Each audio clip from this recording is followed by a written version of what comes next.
Hello दोस्तों, welcome back to my YouTube channel. आज की ये वीडियो क्लास 12th वाले स्टूडेंट्स के लिए बहुत ही ज़्यादा इम्पॉर्टेंट वीडियो होने वाली है, क्योंकि आज की इस वीडियो में हम आपके लिए लेके आए हैं बायोलॉजी की महत्वपूर्ण टिप्पणियां, जो कि बोर्ड एग्जाम 2026 के लिए बहुत ही ज़्यादा इम्पोर्टेंट होने वाली हैं। ये सारी टिप्पणी आपके बोर्ड परीक्षा में लगातार पूछी गई टिप्पणी है, तो इन सभी टिप्पणियों को आप तैयार कर लीजिए। अगर आप चैनल पे पहली बार हैं तो चैनल को सब्सक्राइब कर लीजिए और इस वीडियो को लाइक कीजिए। चलिए बिना देरी करे इस वीडियो को स्टार्ट करते हैं। तो सबसे पहले आपकी टिप्पणी है प्रतिरक्षा। प्रतिरक्षा प्रतिरक्षा पर टिप्पणी कई बार बोर्ड परीक्षा में पूछी गई। तो प्रतिरक्षा किसे कहते हैं? किसी भी प्राणी के शरीर, ये 2 बार लिख गया, ठीक है, किसी भी प्राणी के शरीर द्वारा किसी रोग जनक के प्रतिरोध उत्पन्न करने से रोकने की जो शक्ति होती है प्रतिरक्षा कहलाती है। तो अगर सरल भाषा में समझे कि प्रतिरक्षा किसे कहते हैं, किसी रोग जनक के प्रतिरोध, प्रतिरोध में जो रोध है, ये रोध मतलब शक्ति को दर्शा रहा है, ठीक है, पावर को, ठीक है, रोध उत्पन्न करने से रोकने की जो शक्ति होती है उसे हम लोग प्रतिरक्षा कहते हैं, ठीक है, उसे हम लोग क्या कहते हैं? प्रतिरक्षा कहते हैं। जिस व्यक्ति के शरीर में यह शक्ति होती है उसे रोकथाम या प्रतिरक्षा कहते हैं, ठीक है, उसे रोकथाम भी कहते हैं। प्रतिरक्षा का मतलब होता है कोई रोग जो है, उन रोग जनक के प्रतिरोध उत्पन्न करने से जो रोकने की शक्ति होती है उसे हम लोग प्रतिरक्षा कहते हैं। सरल भाषा में अगर आप समझे, रोकने की शक्ति को प्रतिरक्षा या रोकथाम कहते हैं, ठीक है। तो ये टिप्पणी आपकी इंपॉर्टेंट टिप्पणी है, बोर्ड परीक्षा में पूछ ली जाती है। ये सारी आज की जितनी भी इस वीडियो में हम आपको टिप्पणी करवाएंगे सारी बोर्ड परीक्षा में पूछी गई हैं और इस साल 2026 में भी ये आ सकती है, ठीक है। तो सारी टिप्पणी आप नोट कर लीजिए और तैयार कर लीजिए। अगली आपकी महत्वपूर्ण टिप्पणी है बीटी कपास। मोस्ट इम्पॉर्टेंट ये टिप्पणी है, बोर्ड एग्जाम में लगातार पूछी जाती है। ये 2025 में बोर्ड परीक्षा में पूछी गई थी, ठीक है। तो ये इम्पोर्टेंट टिप्पणी है, बोर्ड एग्जाम में लगातार पूछी गई। अगर आप यूपी बोर्ड के प्रीवियस ईयर के क्वेश्चन पेपर उठा के देखेंगे तो ये टिप्पणी आपको 100% मिलेगी ही मिलेगी, ठीक है। तो बीटी कपास किसे कहते हैं? संक्षेप टिप्पणी लिखिए इस पर, ठीक है। तो बीटी का जो फुल नेम होता है बैसिलस थुरिनजिसिस।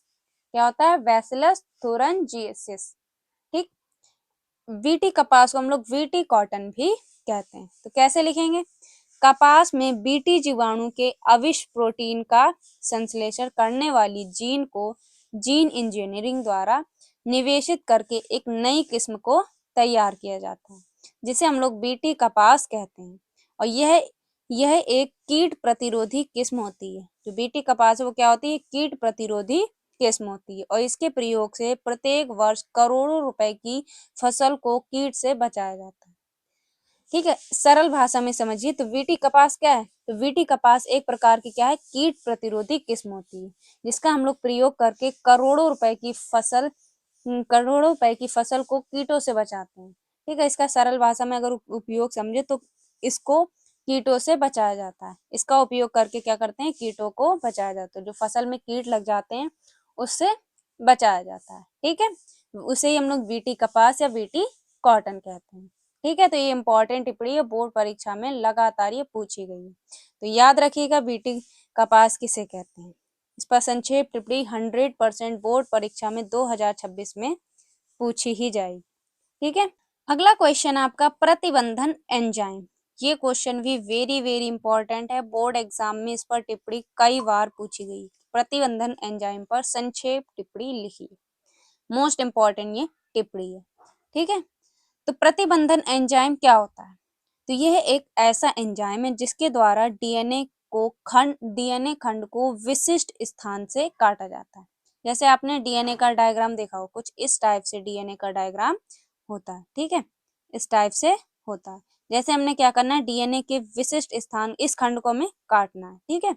तो किस एंजाइम का प्रयोग करेंगे? हमें इस स्थान को यहाँ से काटना है, तो हम यहाँ पे कौन से एंजाइम का प्रयोग करेंगे? प्रतिबंधन एंडोन्यूक्लियस एंजाइम का यूज करेंगे, ठीक है। कौन से एंजाइम का हमें यूज करना पड़ेगा? प्रतिबंधन एंडोन्यूक्लियस एंजाइम, ठीक है। तो प्रतिबंधन एंडोन्यूक्लियस जो एंजाइम है वो डीएनए के खंड को विशिष्ट स्थान से काटता है, ठीक है, जिसे हम लोग आणविक कैंची भी कहते हैं, ठीक है। प्रतिबंधन एंडोन्यूक्लियस एंजाइम को आणविक कैंची भी कहा जाता है, ठीक है। तो क्या लिखेंगे? यह एक ऐसा एंजाइम है जिसके द्वारा डीएनए खंड को विशिष्ट स्थान से काटा जाता है, इसे आणविक कैंची भी कहा जाता है। ठीक है, वह एंजाइम जो डीएनए को काटता है उसे प्रतिबंधन एंडोन्यूक्लियस एंजाइम कहते हैं। यहाँ पे एंडोन्यूक्लियस भी कह सकते हैं, एंजाइम भी आप लिख सकते हैं। ठीक है, प्रतिबंधन एंडोन्यूक्लियस कहते हैं। जबकि डीएनए खंड को जोड़ने वाला जो एंजाइम होता है उसे हम लोग लाइगेज कहते हैं। अब ये भी आपको याद रखना, जो डीएनए के खंडों को जोड़ता है वो कौन सा एंजाइम है? लाइगेज। ठीक है, तो याद रखिएगा, जो डीएनए खंडों को जोड़ता है वो लाइगेज, और जो डीएनए खंडों को काटता है उसे हम प्रतिबंधन एंडोन्यूक्लियस कहते हैं, जिसे हम लोग आणविक कैंची भी कहते हैं। ठीक है, तो याद रखिएगा, दोनों क्वेश्चन एमसीक्यू में भी पूछे जा सकते हैं। आपसे एमसीक्यू में पूछ लिया जाएगा कि डीएनए के विशिष्ट स्थान को कौन सा एंजाइम काटता है। 4 ऑप्शन आपको दे देगा, करेक्ट ऑप्शन आपको बताना है। तो डीएनए के विशिष्ट स्थान को कौन काटता है? प्रतिबंधन एंडोन्यूक्लियस एंजाइम। ठीक है, अगर आपसे ऑप्शन में ये वाला क्वेश्चन पूछ ले कि डीएनए के खंडों को जोड़ने वाला एंजाइम, तो डीएनए के खंडों को जोड़ने वाला एंजाइम कौन सा होता है? लाइगेज। तो ये क्वेश्चन आपका इंपॉर्टेंट है, एमसीक्यू में भी ये 2025 में क्वेश्चन पूछा गया था और टिप्पणी भी ये पूछी गई थी। ठीक है, तो ये दोनों ही क्वेश्चन इंपॉर्टेंट है, 1 नंबर में भी आपसे पूछ लिया जाता है और टिप्पणी में भी ये क्वेश्चन बनता है। ठीक है, तो ये इंपॉर्टेंट क्वेश्चन है, 2026 में 100% पूछा जाएगा। इसके बाद अगला क्वेश्चन है प्लाज्मिड। प्लाज्मिड पर टिप्पणी लिखिए। प्लाज्मिड किसी कोशिका में एक छोटा डीएनए होता है। जो प्लाज्मिड है वो कोशिकाओं में एक छोटा डीएनए होता है जो गुणसूत्र के डीएनए से अलग होता है, और ये गुणसूत्र के डीएनए से क्या होता है? अलग होता है। यह स्वतंत्र रूप से अपना प्रतिरूप बना सकता है। ये अधिकतर बैक्टीरियाओं में छोटे गोलाकार 2 रज्जुओं वाले डीएनए अणुओं के रूप में मिलते हैं।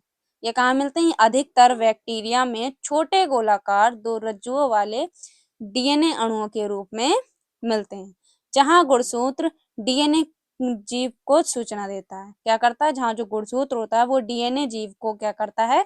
सूचना देता है। वहां प्लाज्मिड डीएनए असाधारण परिस्थितियों में जीव को लाभ पहुंचाता है। ठीक है, यही प्लाज्मिड पर टिप्पणी है। मतलब एक प्रकार से क्या है, प्लाज्मिड किसी कोशिका में एक छोटा डीएनए होता है जो गुणसूत्र से क्या होता है? अलग होता है। यह स्वतंत्र रूप से अपना प्रतिरूप बना सकता है। बहुत ही छोटी, मतलब आसान भाषा में लिखा है। ये आपको रटना नहीं है कि जो हमने लिखवाया आप रट लें, आपको समझना है और अपनी भाषा में लिखना है। हमने बहुत ही छोटे छोटे पॉइंट्स में लिखा है कि प्लाज्मिड किसी कोशिका में एक छोटा डीएनए होता है। ठीक है, उसके बाद दूसरा पॉइंट, जो गुणसूत्र के डीएनए से अलग होता है। उसके बाद तीसरा पॉइंट, यह स्वतंत्र रूप से अपना प्रतिरूप बना सकता है। उसके बाद फोर्थ पॉइंट, यह अधिकतर बैक्टीरियाओं में छोटे गोलाकार 2 रज्जुओं वाले डीएनए अणुओं के रूप में मिलता है। ठीक है, उसके बाद फिफ्थ पॉइंट है आपका, जहां गुणसूत्र का डीएनए जीव को क्या करता है? सूचना देता है। वहां प्लाज्मिड डीएनए असाधारण परिस्थितियों में जीवों को लाभ पहुंचाता है। ठीक है, यही प्लाज्मिड होता है आपका। ये इंपॉर्टेंट टिप्पणी आपका बोर्ड एग्जाम में पूछी जा सकती है। इसके बाद है पीसीआर पर टिप्पणी। ये क्वेश्चन भी वेरी वेरी इंपॉर्टेंट है और 100% ये आपके लगातार बोर्ड परीक्षा में क्वेश्चन पूछा जा रहा है, और ये इस साल 2026 में भी आपको किसी न किसी सेट में पीसीआर पर टिप्पणी मिलेगी मिलेगी, क्योंकि ये क्वेश्चन लगातार बोर्ड परीक्षा में पूछा जा रहा है। ठीक है, तो पीसीआर का फुल नेम किस किस को पता है? कमेंट बॉक्स में बताइए कि पीसीआर का फुल नेम क्या होता है। तो पीसीआर का फुल नेम है पॉलीमरेज चेन रिएक्शन। पीसीआर का फुल नेम क्या है? Polymerase chain reaction. पीसीआर एक ऐसी विधि है जिसके द्वारा डीएनए अणु खास भाग को प्रवर्धित करके जीन श्रृंखला की कॉपी की जा सकती है। जो पीसीआर है वो क्या करता है? डीएनए अणु के खास भाग को प्रवर्धित करके जीन श्रृंखला की कॉपी की जा सकती है। ठीक है, यह एक सीधा प्रयोग है जिसके द्वारा जीन श्रृंखला की कॉपी क्लोनिंग द्वारा तैयार की जाती है। किसके द्वारा तैयार की जाती है? क्लोनिंग द्वारा तैयार की जाती है। अगर एक सरल भाषा में समझे, जो पीसीआर है वो क्या करता है? कॉपी करता है। ठीक है, यह एक सीधा प्रयोग है जिसके द्वारा जीन श्रृंखला की कॉपी क्लोनिंग द्वारा तैयार की जा सकती है। ठीक है, इतना ही लिख देना। अगर 2 नंबर में आपसे टिप्पणी पूछी जाए तो इतना लिखना, ज्यादा बड़ा चढ़ा के नहीं लिखना। देखिए, आपको बोर्ड एग्जाम में ये नहीं कि अगर क्वेश्चन नहीं आ रहा तो बना बना के 1 पेज का क्वेश्चन छाप दे रहे, नहीं। आपसे अगर 2 नंबर में पूछा जाए तो 2 नंबर में आप लगभग 3 लाइन या 3.5 लाइन लिख सकते हैं, आपको 2 नंबर कंप्लीटली मिल जाएंगे। अगर 3 नंबर में आपसे क्वेश्चन पूछा जा रहा है तो आधे पेज का आप 3 नंबर में क्वेश्चन लिख दें। ये नहीं कि पूरा पेज छाप रहे हैं 3 नंबर, जितना क्वेश्चन में पूछा जाए उतना ही लिखना है। 3 नंबर का क्वेश्चन अगर आप आधे पेज का क्वेश्चन आंसर लिख दे रहे हैं तो आपको फुल्ली 3 नंबर मिल जाएंगे। 3 से थोड़ा ज्यादा मतलब आधे पेज से थोड़ा ज्यादा कर सकते हैं, पूरा पेज भरने की कोई आवश्यकता नहीं। 3 नंबर में लगभग आधे से ज्यादा पेज भर देंगे तब भी आपको 3 नंबर 100% मिल जाएंगे। और बहुत से बच्चे सोच रहे हैं कि अगर हमने अभी तक कुछ नहीं पढ़ा तो कॉपी भर देंगे तो हमें पूरे नंबर मिल जाएंगे, ऐसा कुछ नहीं। आपको ऐसा लिखना है क्वेश्चन से जो रिलेट करे, ठीक है। बना बना के भी लिखना है, बना कर लिखिए पर वो क्वेश्चन से रिलेट करता हो, तभी आपका क्वेश्चन का आंसर सही माना जाएगा, ठीक है। तो जो भी आप आंसर बना कर लिख रहे हो वो क्वेश्चन से रिलेट करे तो आपको नंबर मिल जाएंगे, वरना तो आपके वो जो क्वेश्चन आपने बना के लिखा है उससे आपका काट दिया जाएगा आंसर। तो ऐसा आंसर लिखिए जो क्वेश्चन से रिलेट करे थोड़ा बहुत भी, ये नहीं कुछ भी लिख रहा है, ठीक है। उसके बाद अगला क्वेश्चन है बायोपायरेसी। बायोपायरेसी क्या होती है? तो बायोपायरेसी एक प्रकार की क्या होती है? चोरी होती है। क्या होती है? एक प्रकार की चोरी होती है। आप समझिए, जैसे दो कंपनियां हैं, ठीक है, एक ये है ए कंपनी है और एक बी कंपनी है। ए कंपनी ने एक प्रोडक्ट बनाया, ठीक है, और ए कंपनी में जो प्रोडक्ट बनाया वही क्या कर लिया, बी कंपनी ने चोरी कर लिया और उसे क्या कर दिया, अपना नाम दे दिया। जो ए कंपनी ने प्रोडक्ट बनाया था उसने बी कंपनी ने क्या कर लिया, ए कंपनी वाले का प्रोडक्ट चुराकर अपना नाम दे दिया। यही बायोपायरेसी कहलाती है, ठीक है। अब इसमें क्या कहा जा रहा है कि मल्टीनेशनल कंपनियों व दूसरे संगठन द्वारा किसी दूसरे देश की अनुमति व सहमति के बिना उस देश के जैविक संसाधन का उपयोग करना बायोपायरेसी कहलाता है, ठीक है। अभी क्या बताया कि जैसे ए कंपनी है ये दूसरे देश की, ठीक है, ये भी समझ लीजिएगा कि ये दूसरे देश की, और बी जो कंपनी है वो दूसरे देश की है, ठीक है। तो ए कंपनी ने कोई प्रोडक्ट बनाया अपने देश में, ठीक है, और इसने क्या कर लिया, दूसरे देश वाले ने इसका प्रोडक्ट चुरा लिया और उसे अपना नाम दे दिया और बिना किसी अनुमति व सहमति के बिना। तो इसका मतलब उस देश के जैविक संसाधन का उपयोग करना ही क्या कहलाता है, बायोपायरेसी कहलाता है, ठीक है। तो बिना अनुमति व सहमति के बिना किसी देश का जैविक संसाधन उपयोग करना ही बायोपायरेसी कहलाता है, ठीक है। तो क्या लिखेंगे आप कि मल्टीनेशनल कंपनियों व दूसरे संगठन द्वारा किसी दूसरे देश की अनुमति व सहमति के बिना उस देश के जैविक संसाधन का उपयोग करना बायोपायरेसी कहलाता है, ठीक है। तो ये क्वेश्चन भी इंपॉर्टेंट है, बोर्ड एग्जाम में ये पूछा जाता है, लगातार क्वेश्चन में ये पूछा गया क्वेश्चन पेपर में, ठीक है। अगला क्वेश्चन आपका पारजीनी जंतु। पारजीनी जंतु पर संक्षेप टिप्पणी लिखिए, ये क्वेश्चन भी इंपॉर्टेंट है। अब पारजीनी जंतु क्या होता है? पारजीनी जंतु एक मतलब ऐसा जंतु है जिसमें ऐसा जंतु डीएनए है जिसमें क्या करता है, एक अतिरिक्त जीन को प्रवेश कराया जाता है, उसे हम लोग पारजीनी जंतु कहते हैं। और यह जीन क्या होता है, यह जीन अपना लक्षण भी व्यक्त करता है। ये क्या करता है, अपना लक्षण भी व्यक्त करता है और एक नई प्रजाति का भी विकास करता है, ठीक है, वही पारजीनी जंतु कहलाता है। तो क्या लिखेंगे, ऐसा जंतु ऐसा जंतु डीएनए में एक अतिरिक्त जीन प्रवेश करा दिया जाता है, उसे पारजीनी जंतु कहते हैं। और यह जीन क्या करता है, अपना लक्षण भी व्यक्त करता है। इसमें एक नई प्रजाति का विकास होता है, जैसे डॉली भेड़, कागा गाय, मीरा बकरी आदि। ये सब क्या है, ये ऐसे जंतु हैं जिसमें एक अतिरिक्त जीन प्रवेश कराया जाता है और इसे ही हम लोग क्या बोलते हैं, पारजीनी जंतु। तो ये सब क्या है, पारजीनी जंतु, जैसे डॉली भेड़, कागा गाय और मीरा बकरी, ये सब क्या है, पारजीनी जीव है, ठीक है। तो ये क्वेश्चन भी इंपॉर्टेंट है, बोर्ड परीक्षा में पूछ लिया जाता है। उसके बाद आतर्व चक्र। आतर्व चक्र पर संक्षेप टिप्पणी, ये भी इंपॉर्टेंट क्वेश्चन है, कई बार बोर्ड परीक्षा में पूछा गया। तो आतर्व चक्र क्या होता है, इसे हम लोग बोलते हैं मेंस्ट्रुअल साइकिल। क्या बोलते हैं, मेंस्ट्रुअल साइकिल, ठीक है। मादाओं में अंडाणु का निर्माण प्रत्येक 28 दिन के बाद होता है। इस चक्र को हम लोग क्या कहते हैं, आतर्व चक्र या मासिक चक्र कहते हैं, ठीक है। जो मादाओं में जो पीरियड्स वगैरह होते हैं वो कितने डे में होते हैं, प्रत्येक 28 दिन के बाद होता है। इसी चक्र को हम लोग मासिक चक्र या आतर्व चक्र कहते हैं। प्रत्येक स्त्री में यह चक्र 12 से 13 वर्ष में प्रारंभ हो जाता है। मतलब कोई भी स्त्री है 12 से 13 साल की होगी तब ये चक्र क्या हो जाता है, प्रारंभ हो जाता था। 45 से 55 वर्ष की आयु में ये खत्म हो जाता है। जब 45 से 55 वर्ष की आयु होती है तब ये चक्र क्या हो जाता है, खत्म हो जाता है। आवर्त चक्र का नियमन करने वाले दो प्रमुख हार्मोन, इसका जो नियमन करने वाले जो प्रमुख हार्मोन्स है वो है LH व FSH। ठीक है, ये दो इसके प्रमुख हार्मोन्स हैं। LH व FSH का फुल नेम क्या होता है? तो अगर आपको पता है तो कमेंट बॉक्स में बताइए कि LH व FSH का फुल नेम। LH का मतलब है ल्यूटेनिंग हार्मोन और FSH का है फॉलिकल स्टिमुलेटिंग हार्मोन। ये दोनों ही क्या है? आवर्त चक्र का नियमन करने के लिए दो प्रमुख हार्मोन्स होते हैं। ठीक है, तो ये क्वेश्चन भी आपका इंपॉर्टेंट है। आवर्त चक्र इंपॉर्टेंट है, बोर्ड एग्जाम में लगातार पूछा गया है। तो ये क्या है? ये मादाओं में अंडाणु का निर्माण क्या करता है? प्रत्येक 28 दिन के बाद होता है। इस चक्र को हम लोग आवर्त चक्र या मासिक चक्र कहते हैं।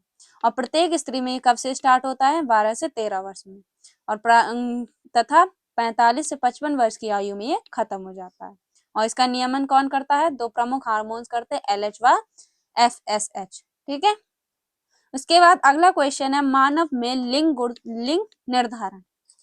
मानव में लिंग निर्धारण, ये क्वेश्चन भी इंपॉर्टेंट है। मानव में प्रत्येक कोशिका में 23 जोड़ी गुणसूत्र पाए जाते हैं। 23 जोड़ी, वैसे कितने होते हैं? 46, तो 23 जोड़ी गुणसूत्र पाए जाते हैं, जिनमें से 22 जोड़ी गुणसूत्र कायिक गुणसूत्र होते हैं, जिनकी संख्या स्त्री व पुरुष में समान होती है। मतलब 22 जोड़ी जो गुणसूत्र होते हैं वो क्या होते हैं?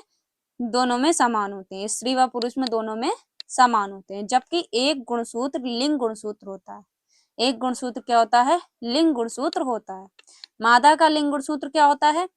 XX होता है, और पुरुष का गुणसूत्र जो होता है, लिंग गुणसूत्र जो होता है वो XY होता है। ठीक है, तो 22 जोड़ी तो क्या होते हैं? समान होते हैं। जो एक गुणसूत्र बचता है वो क्या होता है? लिंग गुणसूत्र होता है। उसी से पता चलता है कि कौन सा पुरुष का और कौन सा मादा का लिंग गुणसूत्र है।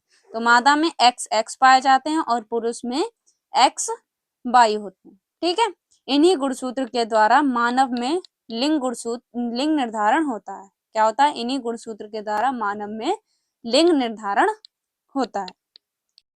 ठीक है, तो ये क्वेश्चन भी आपका वेरी वेरी इंपॉर्टेंट है, मानव में लिंग निर्धारण। इस पर टिप्पणी आपकी बोर्ड एग्जाम में पूछी जा सकती है। फिलहाल 2 नंबर में क्वेश्चन बनता है कि मानव में लिंग गुणसूत्रों की संख्या होती है। ठीक है, तो कितनी होती है? मादा में जो लिंग गुणसूत्रों की संख्या होती है वो होती है XX। मादा में 2 X लिंग गुणसूत्र होते हैं। ठीक है, और उसके बाद जो पुरुष में होती है लिंग गुणसूत्रों की संख्या वो होती है XY। ठीक, तो याद रखिएगा जो गुणसूत्रों की संख्या होती है वो 46 होती है। ठीक, इसमें से 22 जोड़ी क्या होते हैं? मादा और पुरुष में समान होते हैं। जो एक गुणसूत्र होता है वो क्या होता है? अलग होता है। ठीक है, मादा में X होता है और पुरुष में Y होता है। ठीक, अगर आपसे 2 नंबर में पूछ लिया जाए कि मानव में लिंग गुणसूत्रों की संख्या लिखिए, तो मादा में जो होती है वो XX होती है और पुरुष में जो होती है वो XY होते हैं। ठीक, तो ये क्वेश्चन भी आपका इंपॉर्टेंट क्वेश्चन है। उसके बाद अगला क्वेश्चन है आपका अपूर्ण प्रभाविता। अपूर्ण प्रभाविता पर टिप्पणी लिखिए। तो दो विपरीत लक्षण वाले पौधों के बीच संकरण कराने पर जब एक लक्षण दूसरे पर पूर्ण रूप से प्रभावी ना हो सके, तब इस घटना को अपूर्ण प्रभाविता कहते हैं। तो हमने क्या करा? हमने दो विपरीत लक्षण वाले पौधे ले लिए। एक हमने लाल पुष्प का ले लिया पौधा और एक हमने सफेद पुष्प का पौधा ले लिया। अब इनके बीच हमने क्या करा दिया? संकरण करा दिया। तो जब इनके बीच हमने संकरण कराया तो कौन सा पौधा उत्पन्न हुआ? गुलाबी रंग उत्पन्न हुआ। ठीक है, तो ये क्या है? इसमें क्या कहा कि दो विपरीत लक्षण वाले पौधों के बीच जब संकरण कराएंगे तब एक लक्षण होगा वो क्या होगा? दूसरी पीढ़ी पर पूर्ण रूप से प्रभावी नहीं होगा। तब जब पूर्ण रूप से प्रभावी नहीं होगा तो क्या होगा? अपूर्ण प्रभाविता होता है। ठीक है, तब यहाँ पे क्या होगा? तब इस घटना को अपूर्ण प्रभाविता कहते हैं। ठीक है, अब गुलाबी रंग पहली पीढ़ी में क्या हुआ? गुलाबी रंग उत्पन्न हुआ। उसके बाद हमने फिर इसका स्वनिषेचन कराया तो लाल, गुलाबी और सफेद। तो इसका अनुपात क्या हो जाएगा? 2:1:1। ठीक है, पहले लाल लक्षण हुआ, फिर गुलाबी हुआ, फिर सफेद हुआ। ठीक है, तो इसका अनुपात भी आपसे बोर्ड एग्जाम में पूछ लेते हैं कि अपूर्ण प्रभाविता में जब दो विपरीत लक्षण वाले पौधों के बीच संकरण कराते हैं तब इनका अनुपात होता है। तो 1:2:1। ठीक है, तो ये थी आपकी कुछ महत्वपूर्ण टिप्पणियां जो कि बोर्ड परीक्षा के लिए बहुत ही ज्यादा इम्पोर्टेंट होने वाली हैं। तो आज की इस वीडियो में हमने आपके लिए 10 टिप्पणियां कराई हैं जो कि बहुत ही ज्यादा इम्पोर्टेंट, और ये 10 टिप्पणी आपकी बोर्ड एग्जाम में लगातार पूछी गई टिप्पणियां। ठीक है, तो इन सभी क्वेश्चन को तैयार कर लीजिए और इन सभी क्वेश्चन को आप नोट कर लीजिए, क्योंकि आपको अब इस टाइम लास्ट टाइम है, आप जितने भी आपको क्वेश्चन मिल रहा है उन सभी को शॉर्ट नोट्स बनाइए, उसमें आपको लास्ट टाइम पे रिवीजन करने में हेल्प हो। ठीक है, तो इन सभी क्वेश्चन को आप तैयार कर लीजिए। मिलते हैं आपसे एक और मोस्ट इंपॉर्टेंट वीडियो के साथ, तब तक के लिए जय हिंद, जय भारत।